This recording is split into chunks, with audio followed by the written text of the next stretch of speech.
Ravishankar, Bethlehem estate, Chandragiri. ഈ address correct അല്ലേ? Address correct ആണ്, പക്ഷെ ആള് കറക്റ്റ് അല്ല. ഈ രവിശങ്കർ, ഈ ഫാം എന്റെ ബോസ് മിസ്റ്റർ ഡെന്നി സാറിന്റെയാ. ഈ പറഞ്ഞ രവിശങ്കറും ഡെന്നി സാറും തമ്മിൽ കേട്ടതൊക്കെയായാലും ഒരു ഫ്രണ്ട്ഷിപ്പ്, അത്രേ ഉള്ളൂ. മോനെ, എന്താണ് നിന്റെ പ്രശ്നം? വരുന്നു ആര്? മുത്തച്ഛനും മുത്തച്ഛിയും പേരക്കുട്ടികളും, ചിലപ്പം അവരുടെ തന്തമാരും തള്ളമാരും എല്ലാവരും വരുന്നു.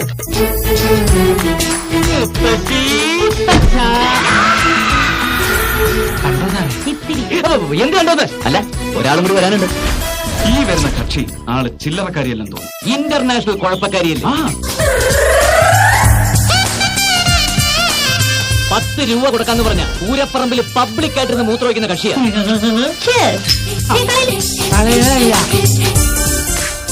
കേട്ടാൽ ഞെട്ടുന്ന ഒരു ന്യൂക്ലിയർ ബോംബ് എന്റെ കയ്യിലുണ്ട്. എന്താ സംഭവം? പറ കേക്കട്ടെ. 5 ಕಸಿನ್ಸ್ ಎಲ್ಲಿ ಯಾರಾவது ಒಬ್ರು ಮದುವೆ ಮಾಡಿಕೊಂಡ್ರೆ ತಾತನ ಪರ್ಸನಲ್ ಆಸ್ತಿ ಎಲ್ಲ ನಿನಗೆ ಸಿಗುತ್ತೆ. എനിക്ക് നിങ്ങളെ ഇഷ്ടമാവുന്നു. ഒരു നല്ല ഫ്രണ്ട് നിങ്ങൾക്കതാവാൻ കഴിയും.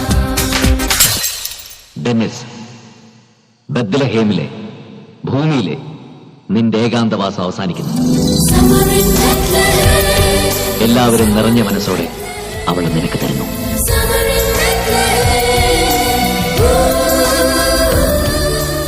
മാന്ത്രിക വിദ്യ കൊണ്ട് രാജകുമാരനായി മാറിയ തെണ്ടിച്ചെറുക്കന്റെ കഥ ഒരു മുത്തശ്ശി കഥ പോലെ വിചിത്രം.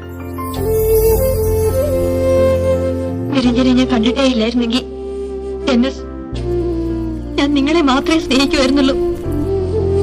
അത്രയ്ക്ക് നല്ലവരാണ് നിങ്ങൾ. ആരാത്? നിരഞ്ജൻ? എനിക്കറിയില്ല നിരഞ്ജനെ ശരിക്കും. പക്ഷെ ഒന്നറിയാം, നിരഞ്ജനെയാണ് ഞാൻ ഈ ഭൂമിയിൽ ഏറ്റവും കൂടുതൽ സ്നേഹിക്കുന്നത്.